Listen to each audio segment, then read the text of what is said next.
भी कई बार होता है कि जैसे मेरे कुछ ऐसे फ्रेंड्स थे जिनका हॉबी पर ही लगभग इंटरव्यू चला था। क्वेश्चन पूछा गया और वो वहां अटक गई। उनसे पूछा गया कि जो रैकेट है, या फिर ना, उनसे पूछा गया था जो शटल कॉक है वो कितने रुपए की आती है। मतलब आप करंट अफेयर में जो भी चल रहे हैं ना, उन एस्पेक्ट्स को अच्छे से कवर करते चलें और उसमें खुद की ओपिनियन भी आप डेवलप करते चलें।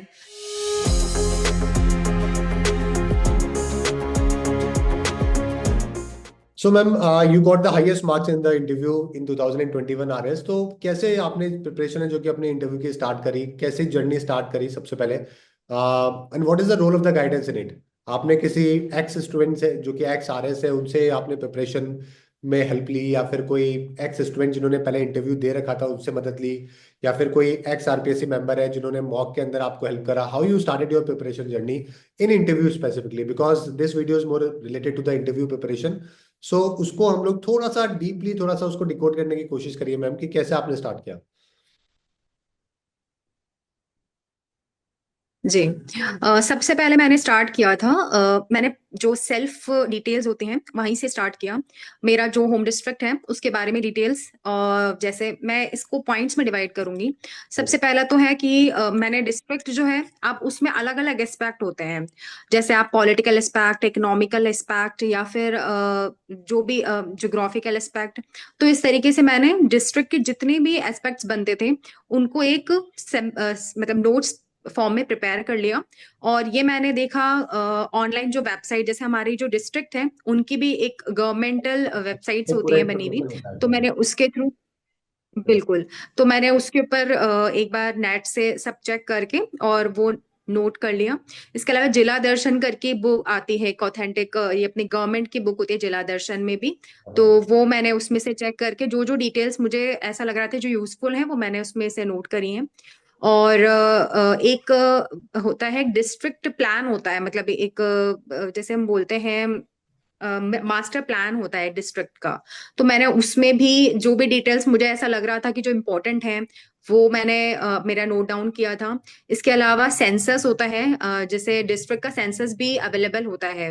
बट वो थोड़ा सा पुराना है, बट ठीक है, हमारे पास एक डेटा, अगर हम बात करें, अगर हमें पूछ लिया जाए इंटरव्यू में, तो हमारे पास एक डेटा रहता है कि इस ईयर में इतना जो भी था सेंसस का डेटा।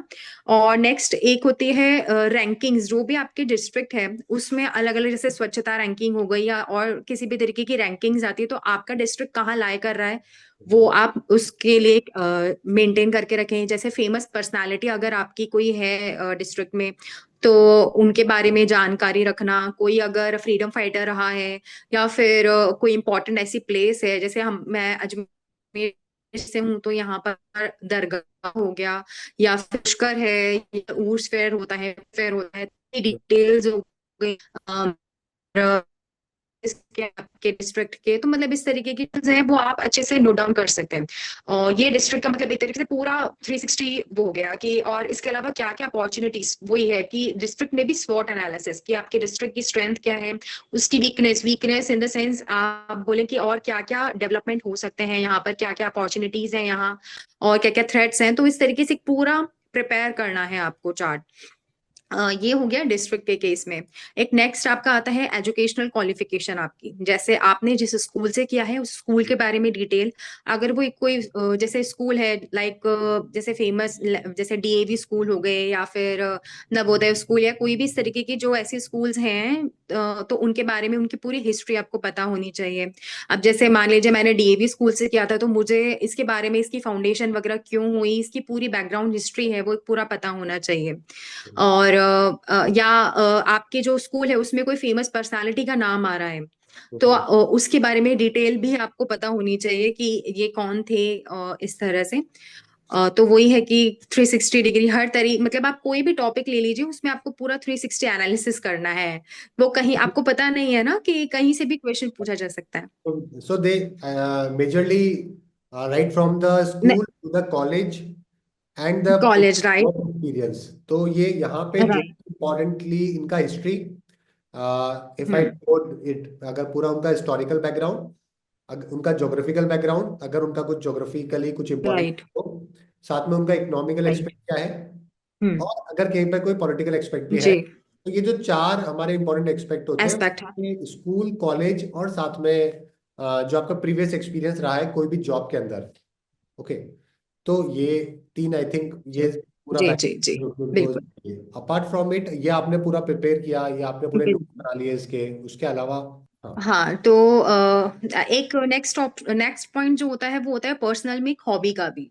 ठीक है, हॉबी में ये है कि अगर आपकी कोई स्पेसिफिक हॉबी नहीं है तो उसके लिए आप थोड़ा सा पहले से मटेरियल प्रिपेयर करना स्टार्ट कर दीजिएगा। क्योंकि हॉबी पे भी कई बार होता है कि जैसे मेरे कुछ ऐसे फ्रेंड्स थे जिनका हॉबी पर ही लगभग इंटरव्यू चला था। तो वो डिपेंड करता है कि जो इंटरव्यूअर है, अगर उनका भी इंटरेस्ट आपकी हॉबी में है तो वो उस पे से क्वेश्चंस पूछना उनका लाजमी है।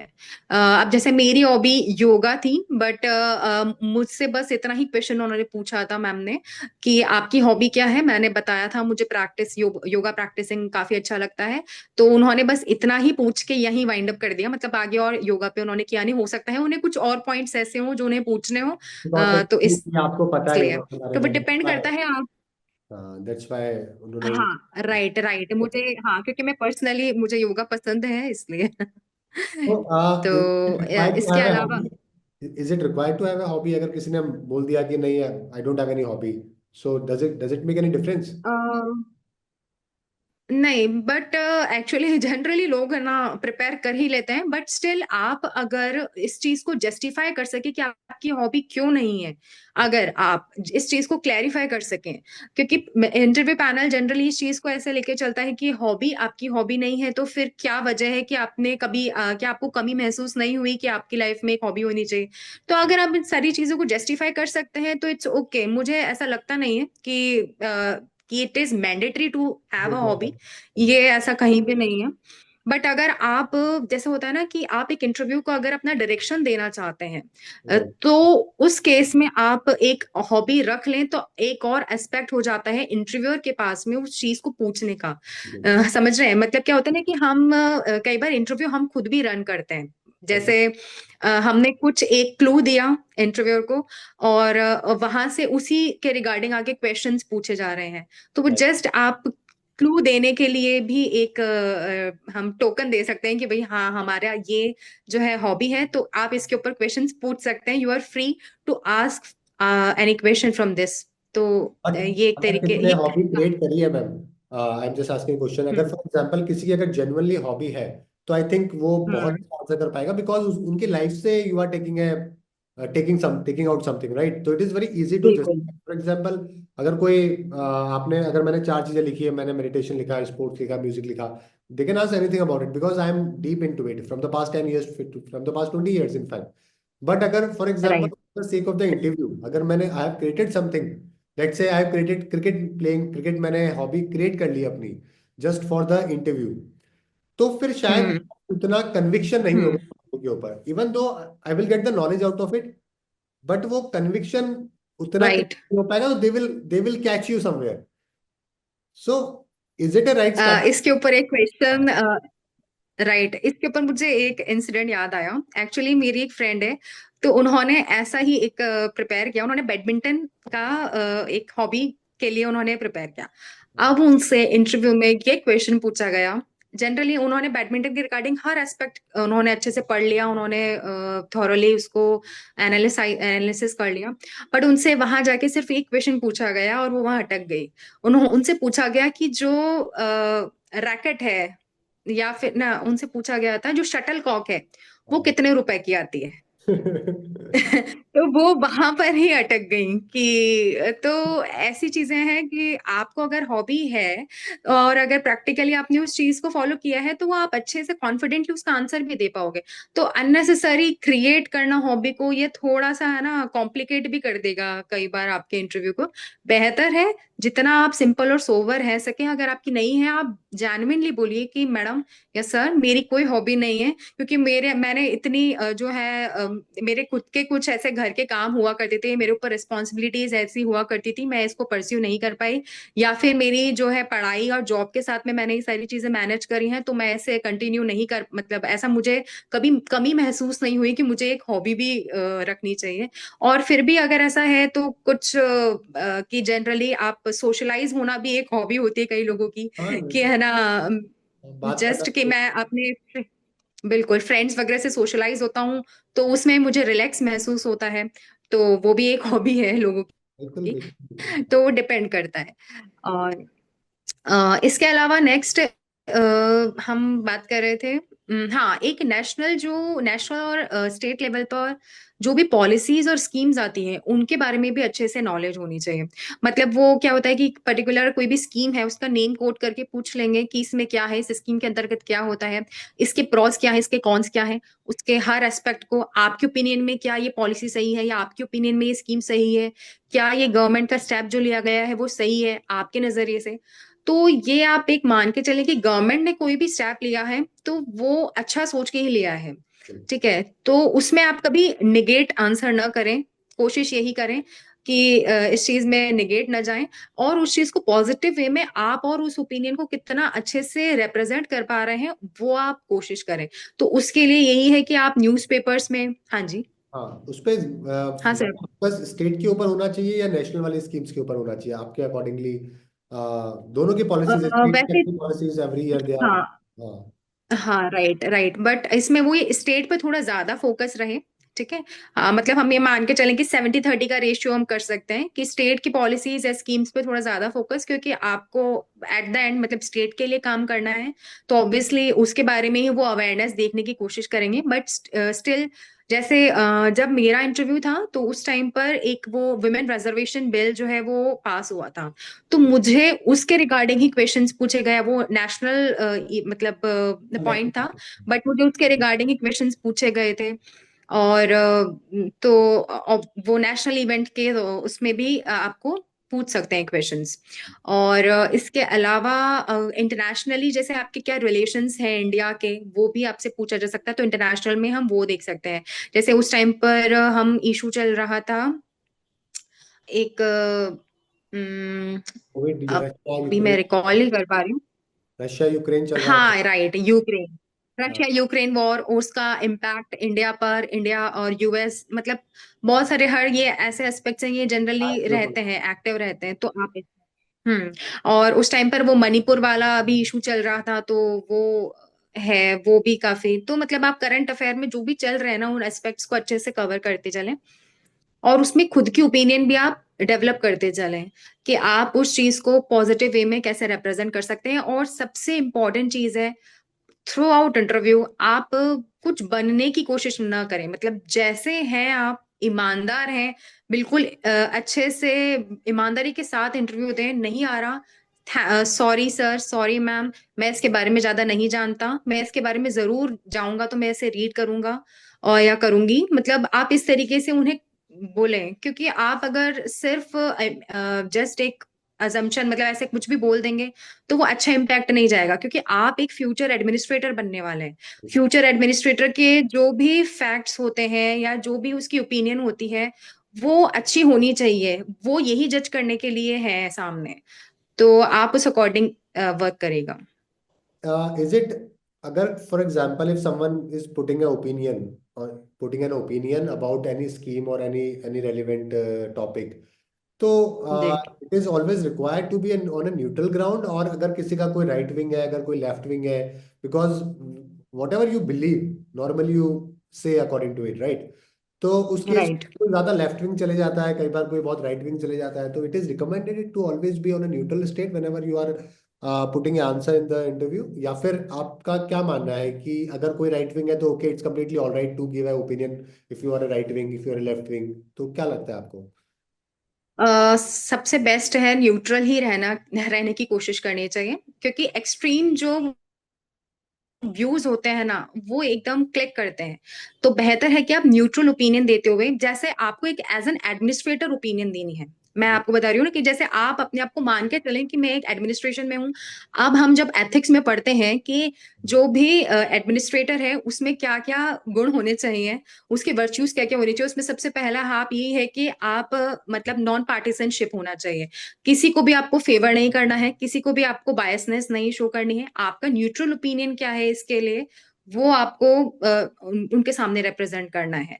अगर उनको ऐसा एक्सट्रीम पॉइंट दिखेगा तो वो फिर वो ये है कि वो कहीं ना कहीं नेगेटिव पॉइंट्स में काउंट हो जाएगा आपके। आपको कोई ऐसा ट्रिकी या कोई ऐसा अनएक्सपेक्टेड क्वेश्चन आपको इंटरव्यू में पूछने को मिला जो आपने बिल्कुल प्रिपेयर नहीं किया था, या आपको लगा कि it is completely out of the box कि ये क्या पूछ लिया? ऐसा तो नहीं था, बट है ना एक क्वेश्चन ऐसा था कि जैसे उन्होंने मुझसे वीकनेस पूछी थी। जैसे जनरली आप होते हैं ना स्ट्रेंथ और वीकनेस प्रिपेयर करते हैं, स्ट्रेंथ और वीकनेस पूछी तो वीकनेस पूछी थी तो मैंने ऐसा बताया था कि मैम मुझे ऐसा लगता है कि एस्थेटिक सेंस में मैं इतनी अच्छी नहीं हूँ, मुझे थोड़ा इम्प्रोवाइज करना चाहिए इन सारी चीजों में, मैं इतना ध्यान नहीं देती हूँ। तो उन्होंने जैसे मैंने आंसर दिया था कि जैसा लगता है मैम मुझे एस्थेटिक सेंस मुझ में अच्छा नहीं है। तो उन्होंने बोला बट आप तो अभी अच्छे लग रहे हो। तो राइट। मतलब उन्हें ऐसा लगा आई एम लाइंग। तो तो मैंने ऐसा आंसर दिया कि मैम अभी तो मुझे मेरी मदर ने और मेरी एल्डर सिस्टर ने तैयार किया है। ओके। तो फिर जो उनके पास में मैम थी और जो चेयरमैन थे मतलब उन्होंने फिर आपस में डिस्कस किया कि oh she is genuine, she is answering genuinely. तो मतलब आप जितना आप सोबर हो सकते हो, जितना आप एकदम जितना मतलब ओरिजिनल। ओरिजिनल। हाँ हाँ तो बिल्कुल ऐसा ही रहना है। और अपने आप को बिल्कुल सोबर आप जितना रहेंगे ना ऑटोमेटिकली आप उस एनवायरनमेंट से एडजस्ट हो जाएंगे। क्योंकि बिल्कुल ऐसा लगता है कि जैसे वो बिल्कुल नॉर्मल डिस्कशन चल रहा है, दे आर जस्ट ट्राइंग कि भाई आपकी ओपिनियन क्या है, आपको क्या लगता है, वो इस तरीके से ही आपसे क्वेश्चन पूछते हैं। तो ऐसा बिल्कुल भी नहीं होता। कुछ मॉक इंटरव्यूज जैसे मैंने दिए थे, मैंने लगभग 8 या 9 मॉक इंटरव्यूज दिए थे इस इंटरव्यू से पहले, क्योंकि वही है ना कि आरपीएससी में इंटरव्यू देने जाना है तो उससे गार्डिंग। तो फिर तब कुछ इंटरव्यू जहां मैंने दिए वहां पर मुझे ऐसा लगा कि कुछ माहौल ज्यादा ही क्रिएट कर दिया जाता है। बट वहां आरपीएससी में जाके बिल्कुल वैसा फील नहीं आता है, वहां बहुत होमली ट्रीट करते हैं आपको। बिल्कुल वो ऐसा बोलते हैं कि हाँ हाँ, आइए बेटा मतलब बैठिए, और वो बिल्कुल कैजुअल चल रहा होता है, ऐसा बिल्कुल भी माहौल नहीं होता। आपको पता भी नहीं चलता, मतलब मैं जस्ट आई वाज सिटिंग कि भाई हमें 2 लोगों को बाहर बैठा रखा था और एक पर्सन का ऑलरेडी अंदर चल रहा था रूम में। तो और पता भी नहीं होता है कि अंदर पैनल किसका है, मतलब किसका पैनल बैठा हुआ है। एट अ टाइम 2 पैनल्स उस टाइम पे रन कर रहे थे, मेरा इवनिंग मेरा आफ्टरनून वाला सेशन था। राइट। तो मेरा थर्ड नंबर था। एक ऑलरेडी एक जने का हो चुका था इंटरव्यू और एक अंदर गए हुए थे और मेरे साथ में एक और पर्सन बैठे हुए थे। तो आप जस्ट उस टाइम पर तो ऐसी फीलिंग आती है कि पता नहीं अंदर क्या होगा, कैसे होगा। और बट उस टाइम पर आपको ये ध्यान रखना है कि मतलब जो भी होगा वो अच्छा ही होगा।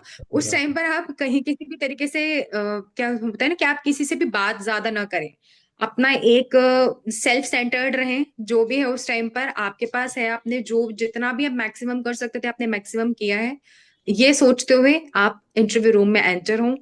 तो ये है, तो मुझे ऐसा लगा था कि ये एक इवेंट था जहां से है ना उनको ऐसा लगा कि हाँ I am a genuine person, मतलब मैं कहीं से भी इस जो वीकनेस है उसको पकड़ के लेकर नहीं आई हूँ, ये सही है। राइट।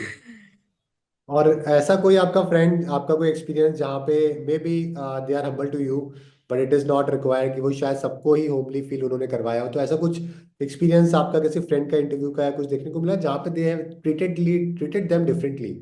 ऐसा कोई एक्सपीरियंस हुआ है किसी का? मैं क्वेश्चन मैं समझी नहीं, मतलब Sorry. जैसे। So, for example, they treated you, I mean, like homely. They make you feel like home. All right. Right but right किसी के साथ राइट। आपका किसी दोस्त का ऐसा इंटरव्यू हुआ हो जहाँ पे उन्होंने बहुत ज्यादा रिग्रेस क्वेश्चन पूछे हो, जहाँ पे उतना अच्छा एक्सपीरियंस नहीं रहा हो जितना आपका अच्छा एक्सपीरियंस रहा है in front of the panel, right because right. It's not required कि they will treat each and everyone equally. No no no तो नो कोई नो, आपका फ्रेंड का ऐसा इट्स कुछ नॉट। होता है? हाँ, डेफिनेटली डेफिनेटली ऐसा हुआ है। कुछ पैनल्स ऐसे थे जहां पर इस तरीके का था, जहां पर डायरेक्ट क्वेश्चंस का बॉम्बार्डमेंट हुआ था, एक के बाद एक फैक्चुअल क्वेश्चंस पूछे गए थे। और मेरा एक फ्रेंड था, उसका ऐसा ही हुआ, उसको लगातार ऐसे एक के ऊपर एक क्वेश्चंस पूछे गए। और ऐसा होता है ना कि जब आप हर क्वेश्चन में सॉरी सर नहीं, सॉरी सर नहीं आता, सॉरी सर नहीं पता, सॉरी सर मैं, तो जब आप 5 6 7 8 ऐसे सॉरी बोल के नो करते हो ना, तो आपका कॉन्फिडेंस यहाँ से एकदम नीचे आ जाता है। फिर आपको लगता है कि जो आता हुआ क्वेश्चन जो होता है ना बेसिक्स है, तब तो ऐसा लगता है कि आपसे अगर नाम भी पूछ लेंगे ना, या कुछ ऐसी बेसिक्स, या आप कहाँ हो, तो भी शायद मैं बता पाऊंगा या नहीं, मुझे नहीं पता। राइट। तो इस तरीके का बिल्कुल इवेंट हुआ था। तो इसमें यही है कि आपको नहीं आ रहा, कोई बात नहीं, आपको पहला दूसरा तीसरा, आपको 9वां 10वां क्वेश्चन भी नहीं आ रहा ना, तो भी कोई दिक्कत नहीं है।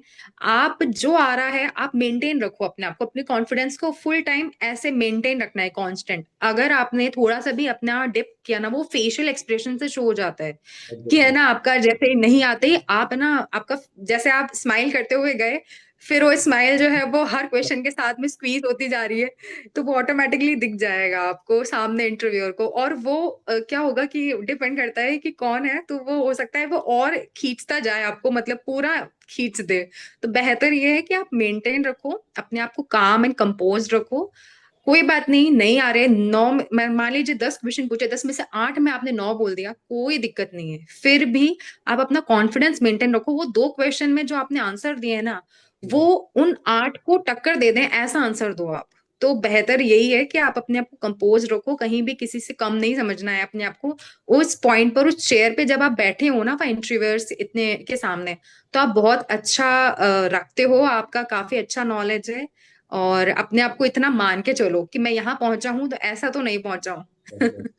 Right right right. बिल्कुल सही बोल रहे हो। And how you handle your stress जब वो फेस था इंटरव्यू का, उससे पहले एक दिन 2 दिन पहले या 4 दिन पहले, how you handle your stress? Hmm. Yoga was the part of it, या फिर कैसे आपने उसको हैंडल किया? Yoga help lot. हाँ, बिल्कुल, योगा हेल्प्ड अलॉट। मुझे तो बहुत रिलैक्स देता है, और इसके अलावा मुझे वॉक करना भी बहुत पसंद है, तो मैं इवनिंग वॉक पे तो मैं जाती ही हूँ, और जाती ही थी। और उस दिन भी मतलब यही था कि इंटरव्यू से पहले दिन भी जैसे होता है ना, कि मैं वही मेरा रेगुलर रूटीन मैंने फॉलो किया था, एकदम रिलैक्स, सॉन्ग वगैरह सुने, थोड़ा सा अपने आप को काम रखने की कोशिश। ज्यादा नॉलेज का आपको पता है कि आपने जितना मैक्सिमम पढ़ना था वो मैंने पढ़ चुका है, मतलब अभी तक मैंने जितनी नॉलेज हर एरिया में लेनी थी, मैंने मेरा मैक्सिमम इनपुट दे दिया है। अब आपको मेन आपका रह जाता है जो, अब आपको कॉन्फिडेंस शो करना है। और कॉन्फिडेंस आप जब थोड़ा सा मेंटली काम रहेंगे, आप माइंडफुलनेस मतलब एक रहेगा आपका, वो मेंटेन रहना बहुत जरूरी है। क्योंकि मेन वही है, अगर आपने इतना सब कुछ पढ़ा है, उसके बाद में अगर अब आप काम नहीं रह पा रहे हैं, कंपोज नहीं रह पा रहे हैं वहां पर, तो फिर वो आप अच्छे से अपना रिप्रेजेंट नहीं कर पाएंगे।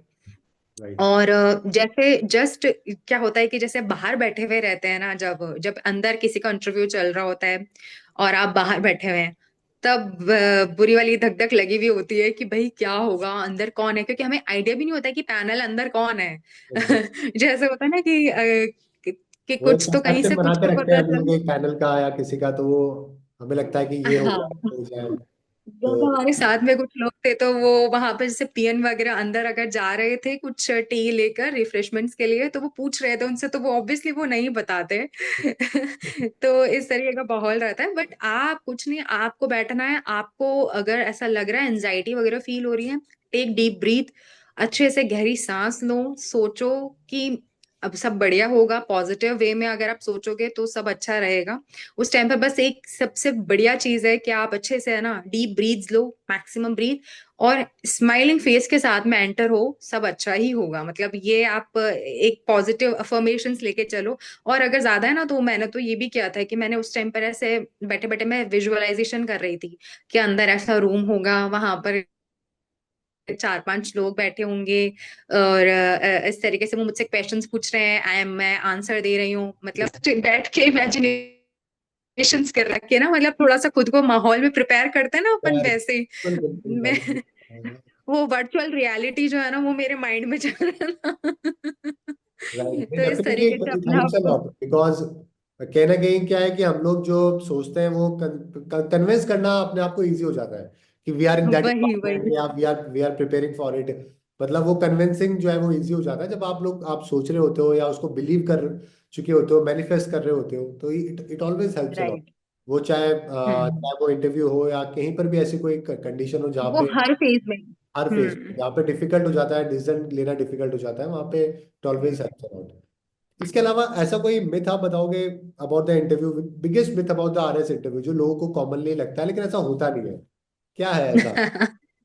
जो बिगेस्ट आपको भी मिथ लगता तो होगा डेफिनेटली बिफोर द इंटरव्यू, बाद में लगा होगा कि आपको मैं इसके बारे में बताती हूँ। मैंने 2018 में जब मैंने एग्जाम के प्रिपरेशन स्टार्ट करी, जब मेरा प्री क्लियर हुआ, तब मेरी मदर ने मुझसे पूछा कि बेटा तू इतनी मेहनत कर रही है, इतनी पढ़ाई कर रही है, अभी तू मेंस भी देगी, बेटा देख इंटरव्यू हो जाएगा तो कैसे, अपन तो मिडिल क्लास लोग हैं, अपन कैसे कर पाएंगे। तो मैंने उन्हें, मम्मी को मैंने सिर्फ इतना रिप्लाई दिया, मम्मी ऐसा कुछ नहीं होता, सब मेहनत से होता है, आप ऐसा कुछ भी मत सोचना। तो उन्होंने, उनको लगा कि ठीक है बच्ची सही बोल रही है, कर ले बेटा तैयारी, तेरी इच्छा है, जब होगा तब की तब देखेंगे।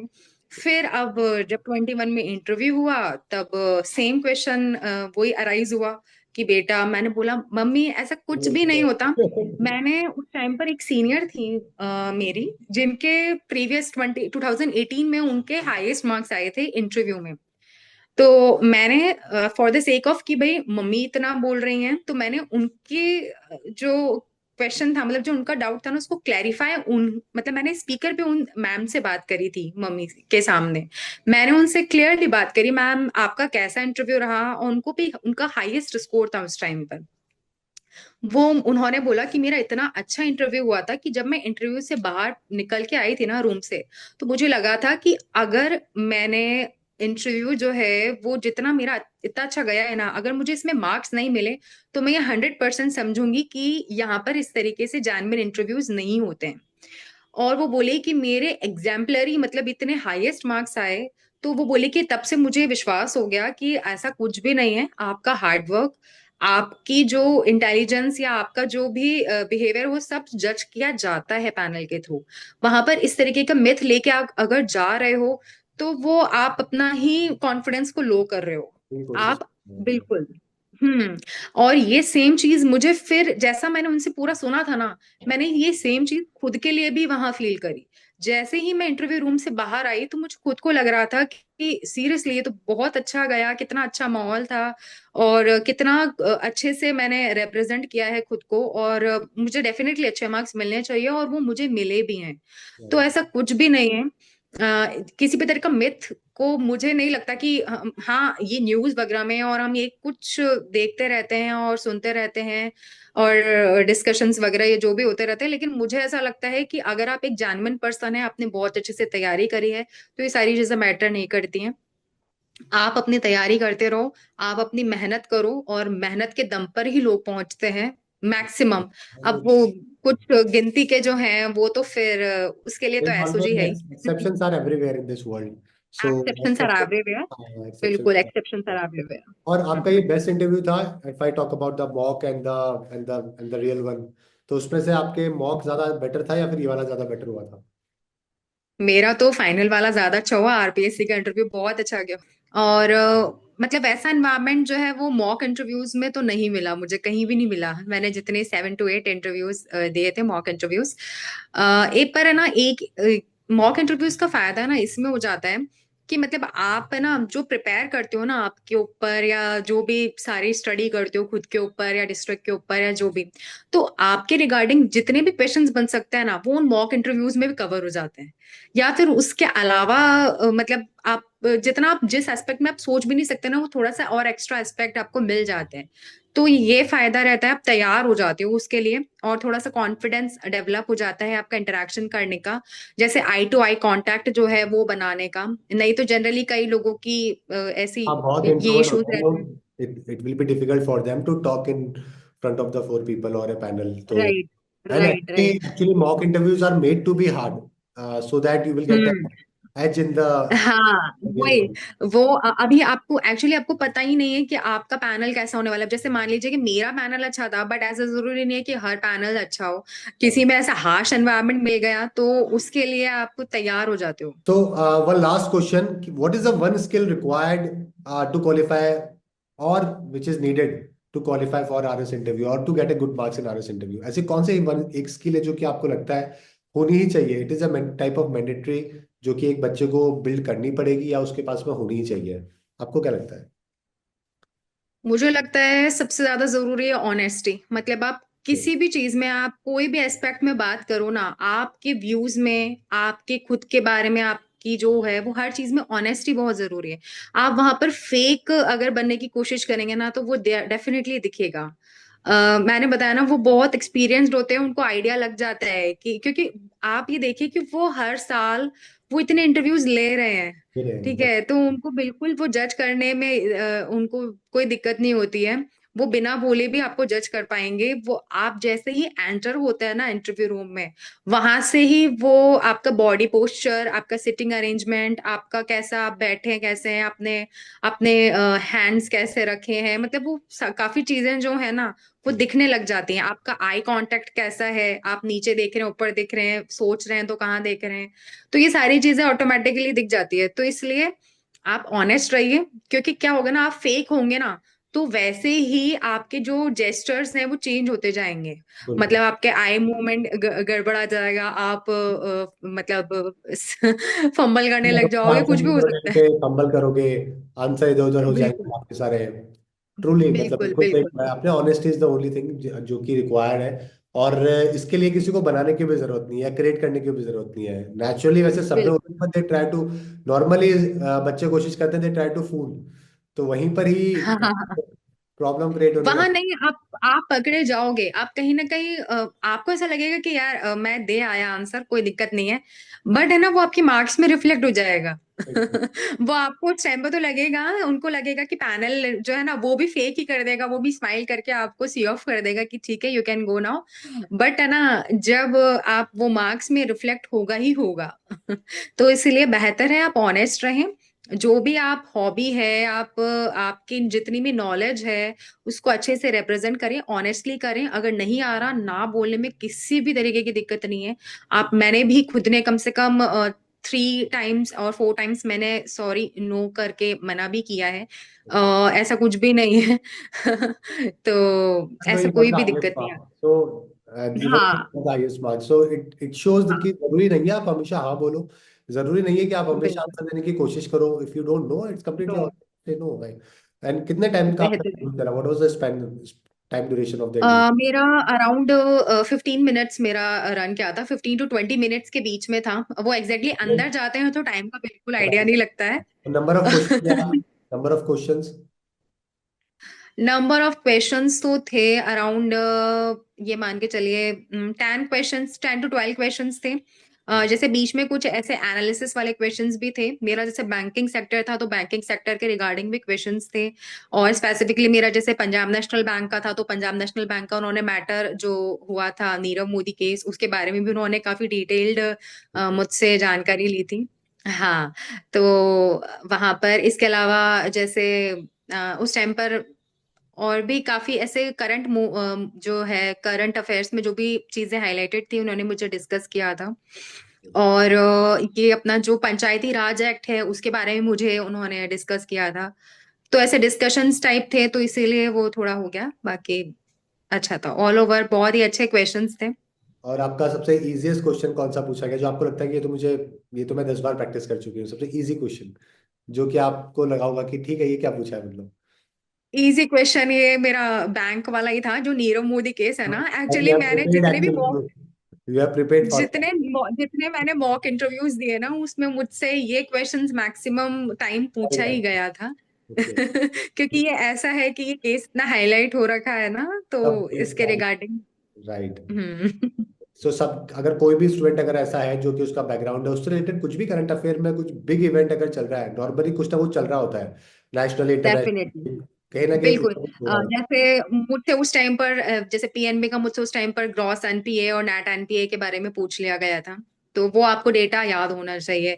आपको बैंक, जैसे मैं बैंक से रिलेटेड, मतलब ये मुझे बैंक रेट या फिर सीआरआर वगैरह इन सब के बारे में डिटेल्स मुझे पता होनी चाहिए। मतलब आप जो भी सेक्टर से हैं उसके बारे में आप डिटेल्ड एनालिसिस अच्छे से खुद से करके जाएं। ये एक आपका होमवर्क है, आपको पूरा करके जाना है इसके ऊपर। राइट।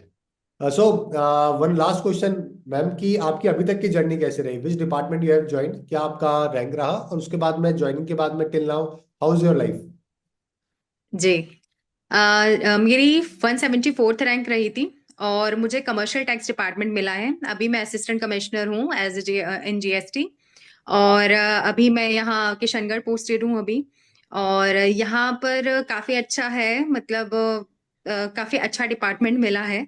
और अमेनिटीज भी इतनी, अभी एक्चुअली इस डिपार्टमेंट में अभी ये L12 है ग्रेड। तो ये स्टेट सर्विस में तो आता है, बट इसमें अमेनिटीज अभी इतना नहीं है। बट हाँ, विद द टाइम प्रमोशन अगर होगा तो उसमें डेफिनेटली है। बाकी एनवायरनमेंट और काम, जॉब प्रोफाइल बहुत ही अच्छा है, क्योंकि मैं बैंक सेक्टर से ऑलरेडी जुड़ी हुई हूँ और अभी फिर से मुझे टैक्सेशन रिलेटेड है, तो मुझे इंटरेस्ट भी काफी अच्छा आ रहा है। और तो अच्छा एक्सपीरियंस जा रहा है। बाकी विद द टाइम देखते हैं क्या रहता है। अभी तो 2 मंथ्स ही हुए हैं मुझे। अभी 2 मंथ ही हुए हैं, और आपके घर के पास में भी, तो I think this will again give you an edge. आप बिल्कुल बिल्कुल। और टैक्स डिपार्टमेंट में what is the best preference, कि कौन सी सिटी के अंदर in the Rajasthan people normally prefer? People generally, actually ये होता है इंडस्ट्रियल एरिया जहाँ होता है ना, वहां पर तो लाइक भिवाड़ी, किशनगढ़, ये थोड़े से प्रोमिनेंट प्लेसेस है। राजसमंद, भीलवाड़ा, इस तरीके के जो प्लेसेस हैं वो जहाँ पर इंडस्ट्रीज काफी अच्छी हैं। तो वन ऑफ द गुड जो है प्लेस मिली है मुझे। तो होपफुली काफी अच्छा एक्सपीरियंस जाए आगे। Definitely it will ma'am, it will. So thank you so much ma'am. आपने काफ़ी सारे डीप इंसाइट्स है जो कि बच्चों को बताया, और आई थिंक इस इंटरव्यू से बहुत सारे बच्चे होंगे जो कि उनको बहुत सारी चीज़ें हैं जो कि क्लियर होगी। और मोस्ट इंपॉर्टेंट है कि जो इतना सारा जो आउटसाइड साउंड होता है ना, वो बच्चों को बहुत इरिटेट होता है और बहुत ज़्यादा परेशान करता है कि क्या होने वाला है। और अगर हम्म। डेफिनेटली अगर किसी के हाईएस्ट मार्क है और उनके कोई ओपिनियन है, तो वो इट मैटर्स अ लॉट। तो बहुत सारी चीजें हैं जो कि उनको क्लियर होगी, और आई थिंक जिस तरीके से आपने जो बताया, अगर वो फॉलो करते हैं तो definitely, I mean, it helps a lot, it helps a lot to them in the interview preparation journey. So thank you so much ma'am, it was wonderful talking to you, and see you again next. Okay. Thank you, thank you ma'am. Thank you so much. Thank you.